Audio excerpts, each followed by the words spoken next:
हमारे विभिन्न ज्ञानवर्धक कार्यक्रम देखने के लिए आप हमें अभी सब्सक्राइब करें, बेल आइकन को प्रेस करें ताकि आप देख सकें हमारा कार्यक्रम सबसे पहले। और अधिक जानकारी के लिए फेसबुक पेज को लाइक करना ना भूलें। जय माँ इंद्राक्षी। इंद्राक्षी धाम में दर्शकों आप सभी का हम हार्दिक स्वागत करते हैं। आज के दिन जिन जातकों का जन्म दिवस है, मैरिज एनिवर्सरी है, उन सभी को हमारी तरफ से बहुत बहुत शुभकामनाएं। आज हम बात करने वाले हैं कि मंत्र शक्ति के विलक्षण चमत्कार। मंत्र पढ़ने से हमें अद्भुत लाभ होते हैं। बहुत लोग मंत्र पढ़ते समय घबरा जाते हैं, डर जाते हैं, किसी के बहकावे में आ जाते हैं और मंत्र साधना को छोड़ बैठते हैं। सबसे सरल, सबसे टिकाऊ और सबसे विश्वसनीय साधना जो होती है वो मंत्र साधना होती है। सारी चीज़ें आज मंत्र साधना के बारे में हम आपको बताने वाले हैं। आइए फिलहाल आज का पंचांग हम देख लेते हैं। 2 जून सन 2021 दिन बुधवार, ज्येष्ठ मास, कृष्ण पक्ष, संवत 2078, तिथि अष्टमी, नक्षत्र शतभिषा, राहु काल 12 से 1:30, दिशा शूल उत्तर पूर्व दिशा। हम किसी मंत्र को जपते आ रहे हैं। भगवान शिव का मंत्र हो, राम जी का मंत्र हो, दुर्गा जी का मंत्र हो, और जब हमारा वो मंत्र पकने की तरफ जाता है, मतलब जब वो मंत्र हमें फल देना प्रारंभ करने वाला है, जब वो मंत्र हमारा चैतन्य होने वाला है, हमारी आस्था कई बार टूटने लगती है और हम मंत्र छोड़ बैठते हैं। हम अपने साथ अन्याय करते हैं। एक पौध लगाई और जब वो धीरे धीरे बड़ी हुई, फसल कटने का समय आया, आपने मुंह मोड़ लिया। फल पकने का समय आया, फल लगने का समय आया, फल खाने और चखने का समय आया, आपने उस रास्ते पे जाना बंद कर दिया। बूटा पेड़ आपने लगाया। अब मैं कहना क्या चाहता हूँ कि आप बहुत परेशान हैं। देखो, संसार में कोई धन से दुखी, कोई तन से दुखी, कोई मन से दुखी।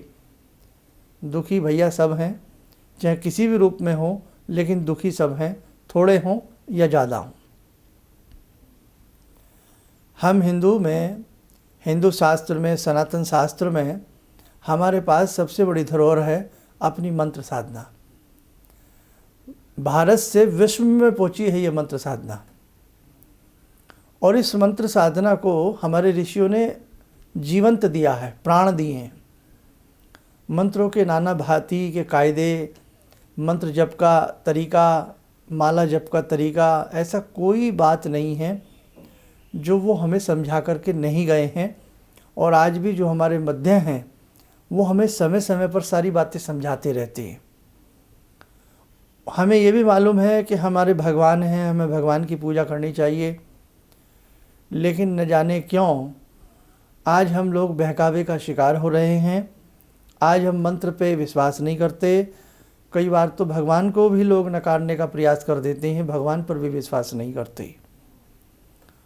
अब मैं जो अपनी बात कह रहा था उस पे आता हूँ कि मंत्र साधना सबसे विलक्षण साधना होती है। सबसे मजबूत साधना मंत्र साधना मानी गई है। मंत्र, तंत्र और यंत्र।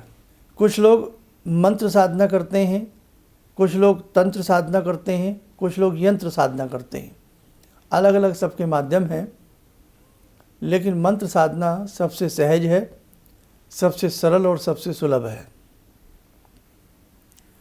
आप लंबे समय से भगवान की भक्ति करते आ रहे हैं, फल नहीं मिला, प्रारब्ध भूल गए कि पूर्व जन्म के कर्म भी आड़े आते हैं, और इस जन्म में भी कुछ कर्म हमसे कई बार गलत हो जाते हैं, वो भी भूल गए, और हमने भगवान पे दोषारोपण कर दिया कि आज 2 साल हो गए व्रत रखते हुए, आज इतना समय हो गया पूजा करते हुए, कोई फल नहीं मिला, अब भगवान को छोड़ दो, भूल जाओ साहब। ये अच्छा काम कर दिया हमने, है ना, हमने भगवान पे एहसान कर दिया।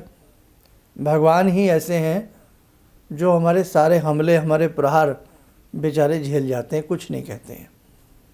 आज हिम्मत बेटे को कुछ कहने की नहीं है। बेटे को कुछ कह के देखो, जिसे हमने पैदा किया है, जिसे हमने पाला है, जिसे हमने बड़ा किया है, जिसके लिए सारी ज़िंदगी हम लुटाने को तैयार हैं, आंखें निकाल देता है वो बाप की तरफ। बुरा मत मानिएगा, सबके साथ ऐसा नहीं है, लेकिन बहुत के साथ ऐसा है। आज आप बच्चों को या किसी को समझा के देखिएगा कैसे लोग टूट पड़ते हैं। भगवान को हम कुछ भी कह लेते हैं, वो कभी कुछ नहीं कहते, क्योंकि वो भगवान हैं, वो दयालु हैं। हमने मंत्र साधना खंडित कर दी, किसी का कुछ नहीं बिगाड़ा, हमने अपना ही बिगाड़ा है। और आज हमारे समझाने वाले भी इतने हो गए हैं कि एक मंत्र हम बहुत सुंदर तरीके से करते आ रहे हैं। कोई आए, साहब बहुत बड़े बड़े प्रवचन दिए हमें, अरे क्यों भगवान शिव की भक्ति कर रहे हो, ये तो शमशानवासी हैं, आपको क्या दे सकते हैं, ये तो खुद दिगंबर अवस्था में रहते हैं, ज़्यादातर सर्पों का आभूषण रखते हैं बना करके, ये आपको क्या दे सकते हैं। अच्छा साहब, फिर क्या करें, आप इनकी भक्ति करें साहब। वो भी कोई समझा गए, अब उनकी करने लगे। अब हमें आदत भी तो बहुत है कि हम चौथे दिन गुरु बदल देते हैं, जल्दी जल्दी मास्टर जी बदल देते हैं, जल्दी जल्दी टीचर बदल देते हैं। विश्वास क्योंकि टिकता नहीं हमारा। अब कोई और आए, उन्होंने कोई और चटनी चटाई, वो भी चाट ली, होगा क्या, कुछ भी नहीं होगा। ढाक के 3 पात, बाल सफ़ेद, दांत गायब, आंतें काम करना बंद कर देंगी, फिर हम करते फिरें भगवान भगवान भगवान भगवान, वो बात नहीं बनती। इसीलिए समय रहते जाग जाइए, मरने से पहले जीने का प्रयास करिए। भगवान आस्था के प्रतीक हैं, भगवान भावनाओं में बसते हैं। आपने गुरु दीक्षा नहीं ली, कोई बात नहीं, आप किसी भी मंत्र को अंतःकरण से शुद्ध होकर के जपना प्रारंभ कर दीजिएगा, हर मंत्र आपको फल देगा, हर मंत्र आपको ताकत देगा। एक बूटा लगाइए, वो वृक्ष अगर फल नहीं देगा तो आपको छांव देगा, ईंधन देगा, आपको देगा जरूर। इसलिए मंत्र की तरफ से उदासीन मन को मत बनाइए और किसी के भी कहने के बहकावे में मत आइए। मैंने ऐसे बहुत लोगों को सुना है, बहुत लोगों को देखा है, परखा है, और आप लोगों से भी बहुत लोगों के बारे में जाना है। कोई भी आकर के कुछ कह देता है, मंत्र साधनाएं ऐसे नहीं करनी चाहिए, इसके लिए तो ये चाहिए, इसके लिए तो वो चाहिए। आप क्यों इतने झमेले में पड़ रहे हैं? शास्त्र में कहीं भी ऐसे निर्देश नहीं है कि कोई व्यक्ति भगवान को ना माने, कोई व्यक्ति भगवान के सामने धूप बत्ती ना करे, कोई व्यक्ति भगवान के सामने दीप ना करे, कहीं ऐसा उल्लेख नहीं है। कोई आप बहुत गहरी तंत्र साधना कर रहे हैं, उसके लिए हमें निर्देशन की आवश्यकता होती है, लेकिन आप अपनी भोली भक्ति करिए, आपकी भोली भक्ति में प्राण आ जाएंगे, और जब वो प्राण आएंगे ना, तो आपको अपने भगवान के साक्षात्कार हो जाएंगे, आपके प्रभु आपको दर्शन दे देंगे। भिल्ली किन मंत्रों को जपती थी? राम राम राम राम पुकारती रहती थी और बेर लेके बैठी रहती थी, कभी फूल कभी कंदमूल।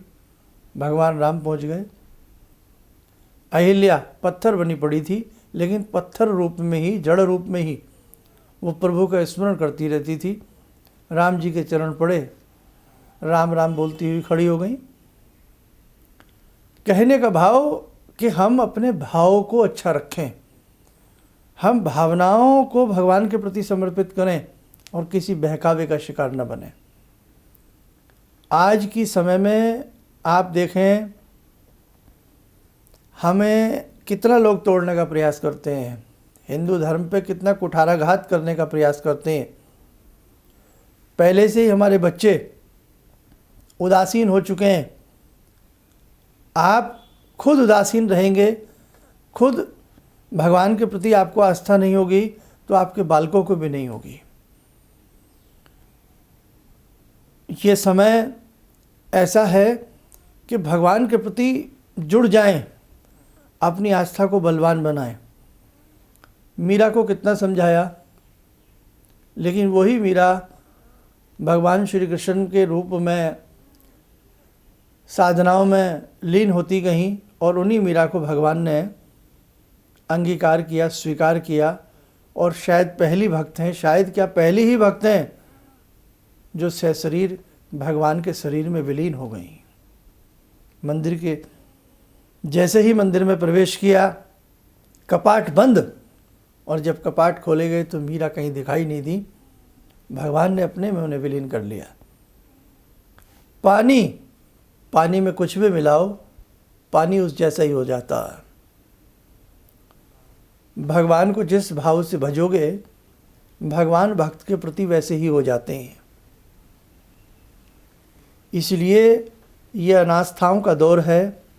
इस दौर से आप लोग कृपया बाहर निकलें, अपने ऋषियों की वाणी को समझें, अपने शास्त्रों पर विश्वास रखें, अपने पर विश्वास रखें, अपने लोगों पर विश्वास रखें, अपने भगवान पर विश्वास रखें, अपने धर्म पर विश्वास रखें।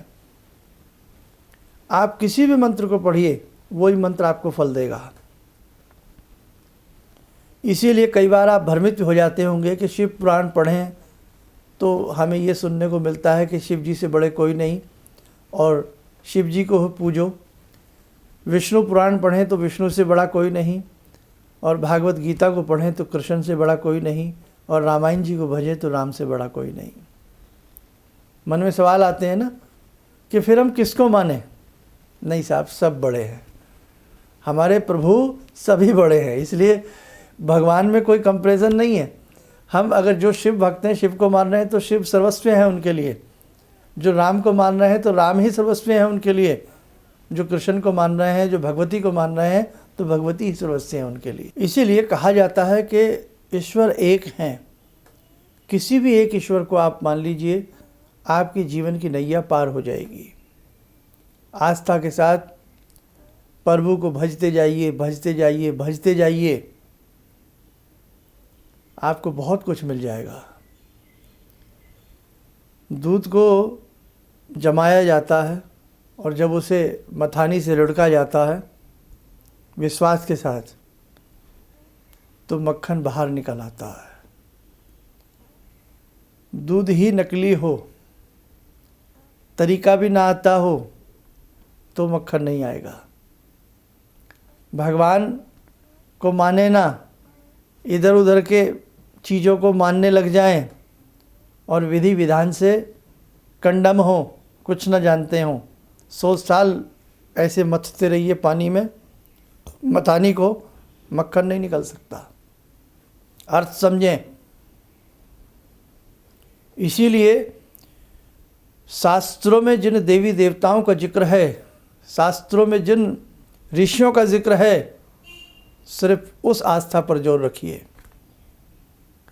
आज किस प्रकार से ढोंग हो रहा है, न जाने कहाँ कहाँ के अवतार जिनका शास्त्रों में कोई उल्लेख नहीं, उन्हें आप मान रहे हैं। आत्मा कभी मुक्त नहीं हो सकती। कभी आपको परमात्मा के दर्शन नहीं हो सकते। बुरा मत मानना हमारी बात का। घर की माँ को माँ ना कहें और मंदिरों में घंटे बजाएं जय माता की, और घर की माँ को कहें जा मातू और मंदिर में कहें जय माता की। कभी बैलेंस नहीं बन सकता लाइफ में। इसीलिए आपके सामने राम जी हैं, रामायण हैं, गीता हैं, 108 उपनिषद हैं, 18 पुराण हैं, 18 ही उप पुराण हैं। ये तो मैंने वो बातें बताई जिन्हें आप जानते हैं। विपुल साहित्य, विपुल धार्मिक खजाना, विपुल हमारे ऋषि, इतनी बड़ी विशेषताएं हिंदू धर्म में हैं। इतने हमारे हिंदू धर्म में पूजनीय ऋषि हैं, उन्हें पूज लीजिए, जिंदगी पार हो जाएगी। अपने मंत्रों के प्रति आस्था सजाइए, अपने देवों के प्रति आस्था सजाइए, अपने मंदिरों के प्रति आस्था सजाइए, अपने घर में छोटे से बने मंदिर के प्रति आस्था सजाइए। आस्था का दीप प्रज्वलित होगा जीवन का सारा अंधकार मिट जाएगा। भगवान महर्षि तुलसीदास से किसी ने कहा कि तुलसीदास जी, पूजा पाठ में मन नहीं लगता। कई बार हम अनमने मन से पूजा करते हैं, तो क्या उस अनमने मन से जो हम पूजा करते हैं उसका कोई लाभ मिलता है? तुलसीदास जी क्षणिक मुस्कुराए और बोले कि वत्स, लाभ तो मिलेगा। वो कैसे? कि एक किसान यदि आंखें बंद करके भी चहूँ और बीज बखेर दे खेत में, तो कहीं ना कहीं तो अंकुर फूटेंगे, कहीं ना कहीं तो कुछ फसल आएगी।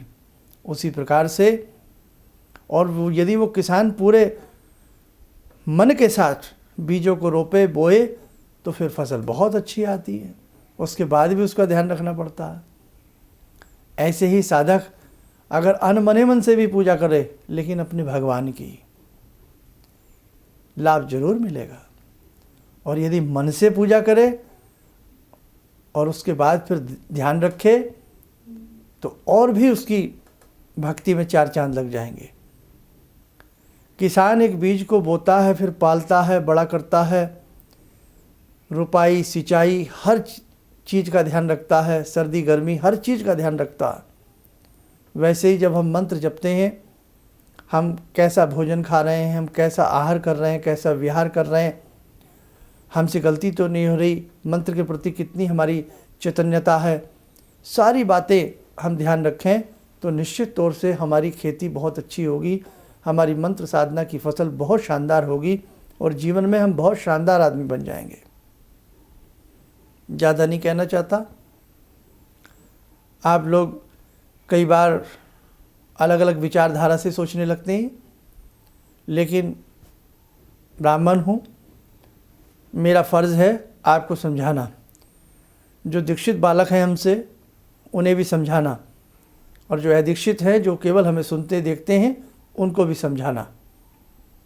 इसलिए आपको जो उचित लगे आप वो ज़रूर कीजिएगा, लेकिन एक बार ठंडे दिमाग से, जिस धर्म में हम पैदा हुए हैं, जिस पेड़ की छाँव में हम बड़े हुए हैं, हमें उस पेड़ की सुरक्षा करनी है और उसकी गरिमा को बढ़ाना है।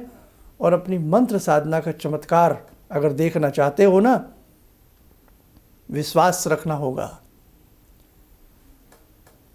आप कई बार मंगल से पीड़ित, कई बार राहु से पीड़ित, कई बार केतु से पीड़ित, कई बार आपकी जन्म पत्रिका के ग्रह सारे कमज़ोर, कई बार हाथ की रेखाएं लुंज पुंज। घबराने की आवश्यकता नहीं है। एक मंत्र को पकड़ लीजिए, ना आपकी ज़िंदगी उसी मंत्र के सहारे पार हो जाए, आनंद आ जाएगा आपको।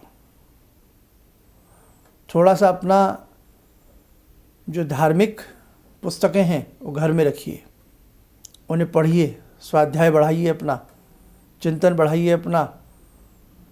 कोई ना मिले, अकेले में ही सत्संग कीजिए, आनंद की प्राप्ति होगी। बस आज आपसे इतना ही कहना चाहते थे कि मंत्र शक्ति में अद्भुत चमत्कार हैं।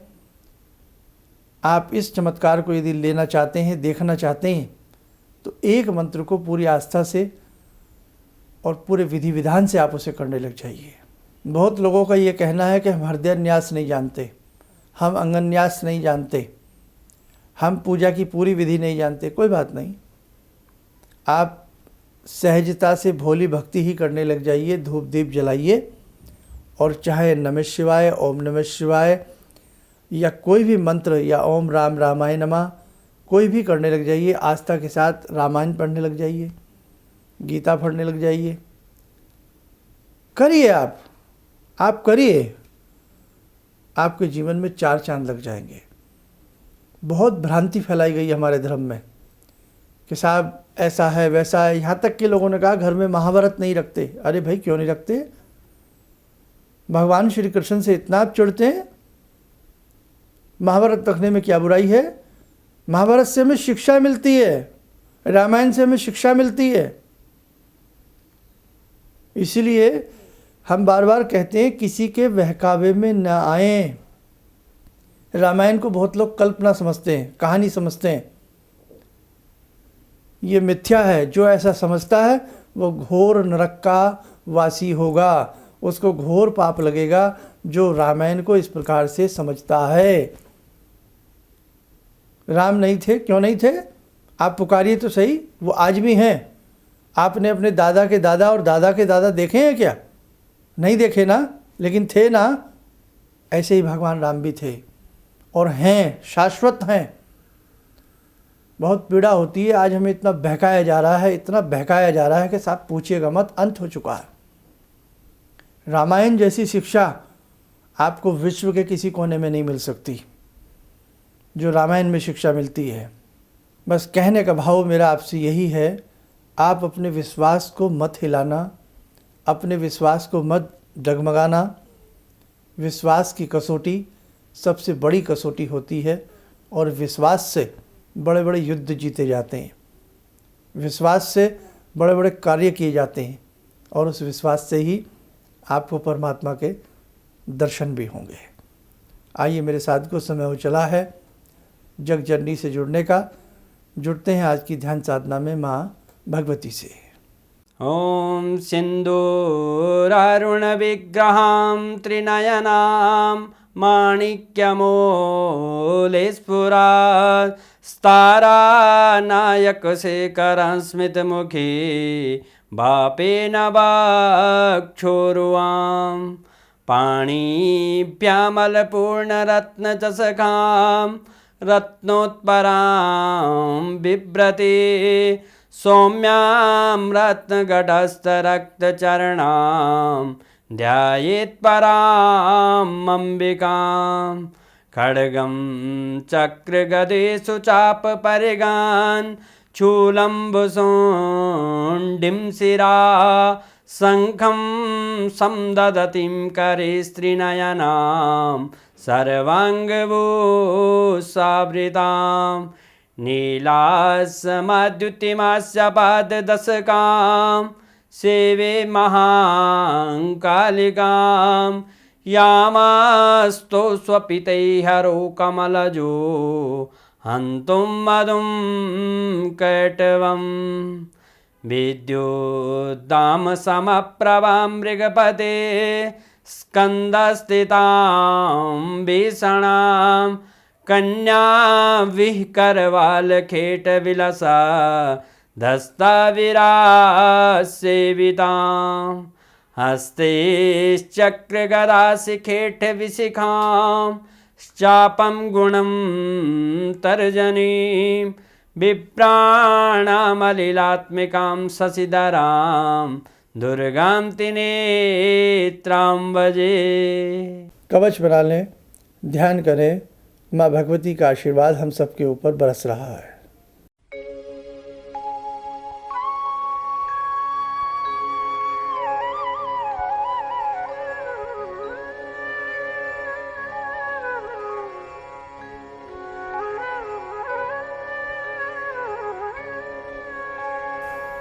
ओम बोलते हुए नेत्र खोलें, सामान्य हो जाए। दर्शकों, इस प्रकार से जो भी हम चिंतन आपके साथ बैठ कर के करते हैं, हम अपने अंतः मन से करते हैं, बाह्य मन से नहीं करते। इसलिए कृपया जो भी हम आपको कहते हैं अपना समझ कर के कहते हैं, अपने परिवार का सदस्य समझ कर के आपको टोकते हैं, समझाते हैं। आप भी हमारी हर बात को अंतः मन से सुना करें, बाह्य मन से नहीं। कल फिर आपके साथ जुड़ेंगे किसी नए विषय, नए सब्जेक्ट के साथ। इन्हीं शब्दों के साथ हम अपनी वाणी को विराम देते हैं। जय माँ इंद्राक्षी। हम लोग आपका प्रोग्राम शुरू ही किया था, अभी देखना, क्योंकि हम लोग बाहर से अभी साहिबाबाद ट्रांसफ़र हुए हैं, तो उसके बाद ऐसे ही एक दिन बैठी हुई थी, मेरी बेटी भी बैठी हुई थी।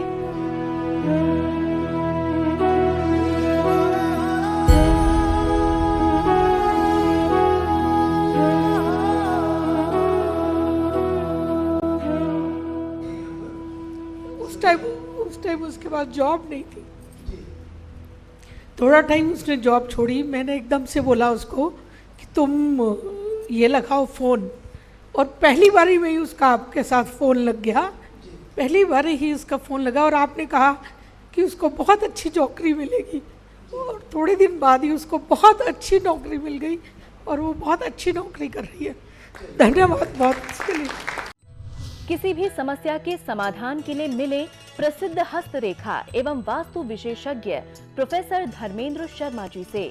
नोट: शिविर में भाग लेने हेतु एवं व्यक्तिगत रूप से मिलने के लिए कॉल करने का समय सुबह 10 बजे से शाम 6 बजे तक। हमारे विभिन्न ज्ञानवर्धक कार्यक्रम देखने के लिए आप हमें अभी सब्सक्राइब करें, बेल आइकन को प्रेस करें ताकि आप देख सकें हमारा कार्यक्रम सबसे पहले। और अधिक जानकारी के लिए फेसबुक पेज को लाइक करना न भूलें।